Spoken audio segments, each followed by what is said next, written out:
있는데요. 뭐 여러 가지 많은 방법들이 있지만은 이제 요약하면은 칼로리 섭취를 제한하고 많이 운동하는 거, 이렇게 크게 요약을 할 수 있겠습니다. 그래서 이제 이런 여러 가지 방법으로 이렇게 체중도 많이 빼고 이렇게 그렇긴 한데요. 문제는 시간이 지나면은 다시 요요가 온다는 것입니다. 그래서 이제 비만 치료 같은 경우는 이러한 요요가 오지 않도록 하는 그런 방법을 쓰는 것이 결국은 근본적인 치료할 수 있는 것입니다. 비만의 원인이 호르몬 불균형으로 인한 것이라는 것이 이제 밝혀졌습니다. 중요한 호르몬이 인슐린인데요. 이 인슐린이 하는 역할은 세포에서 에너지로 사용하기 위해서 포도당을 이제 혈관에서 세포로 옮기는 역할을 하게 됩니다. 그래서 인슐린이 하는 역할도 맨 처음에는 간에서 포도당을 글리코겐으로 바꿔서 저장하게 되고, 또 그 양이 또 너무 지나치게 많아지면은 지방으로 변환시켜서 저장하게 되는 것입니다. 두 번째로 크게 이제 에너지를 저장을 하게 됩니다. 근데 그것이 저장하는 방법이 지방으로 저장하게 됩니다. 이 비만 치료의 근본적인 방법은 인슐린 조절을 잘 되게 하는 것입니다. 인슐린이 하는 역할을 잘 하게 하면은 결국은 이 지방으로 과도하게 축적되는 양을 줄일 수 있게 되는 것입니다. 이런 인슐린 분비를 잘 되게 하는 방법으로 제한하는 것이 단식입니다.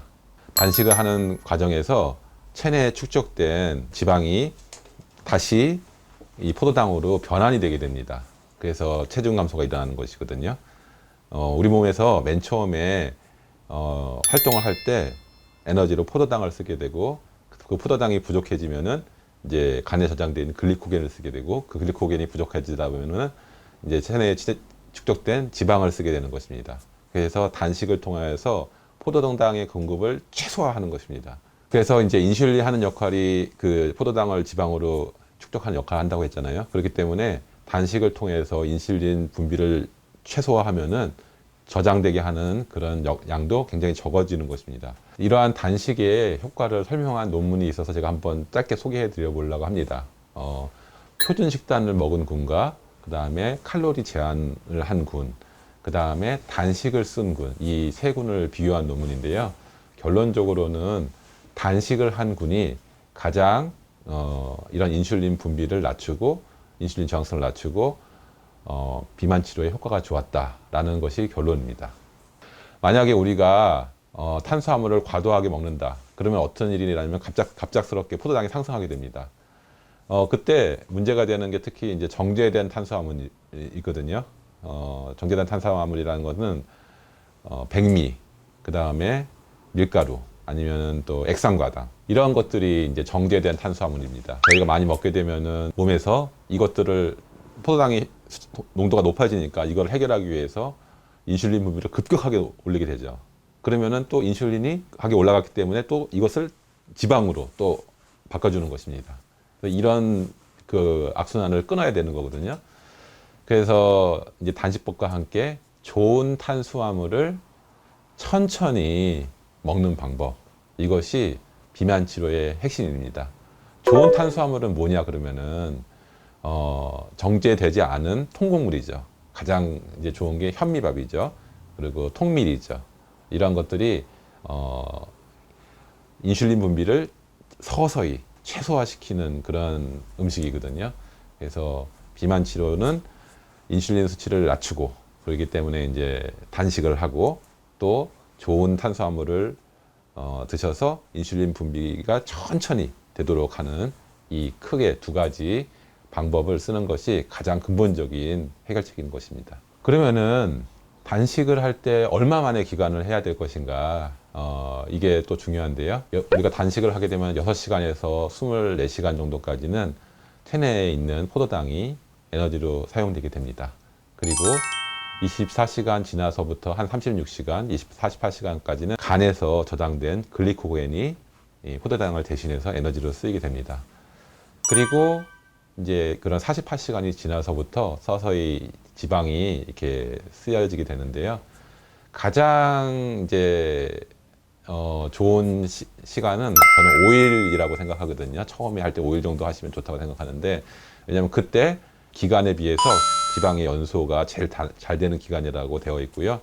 그리고 성장 호르몬 같은 경우도 인슐린이랑 기량작용을 하는데 5일 정도 되었을 때 가장 많이 분비가 된다고 하게 되어 있습니다. 그래서 지방의 연소에 있어서는 비만 치료에 있어서는 5일 정도를 하시는 게 좋겠다라고 권유하고 싶습니다. 이제 단식의 방법이 여러 가지가 있는데 저 같은 경우는 환자분들한테 지금 보이는 밀순 이것을 이제 생즙으로 만들어서 같이 복용하시면서 이런 단식을 하시라고 하거든요. 논문을 또 여기 하나 첨부할 텐데요.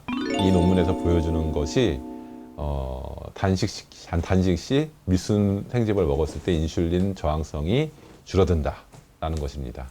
왜냐하면은 이제 이 밀순이 가지고 있는 여러 가지 비타민, 미네랄, 효소 이런 것들이 단식 기간 동안에 혹시라도 있을 수 있는 미네랄 손실 같은 것들을 보충을 해줄 수 있고요.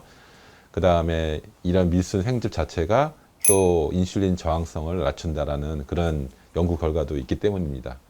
그리고 또 이 밀순이 또 가지고 있는 효과로서 간 해독하는 효과가 있거든요.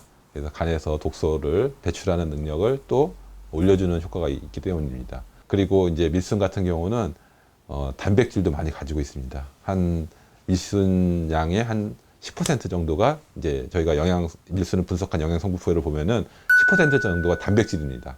그래서 혹시라도 내가 단식을 하면서 이 단백질을 안 먹으니까 근육이 약해지고 뼈가 약해지고 뭐 그런 게 아닌가 이렇게 걱정하는 분들이 있는데 그런 걱정을 하지 않으실 수 있습니다.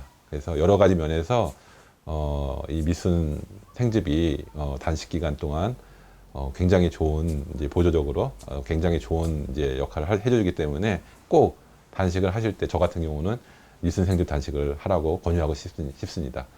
만약에 이렇게 당뇨 때문에 많이 고생하신 분들, 합병증 때문에 걱정하시는 분들이 있다면은 이런 단식과 밀순 생즙 복용을 함께 하심으로써 합병증을 예방하고 또 당뇨를 근본적으로 치료할 수 있는 그러한 좋은 결과가 있기를 바랍니다.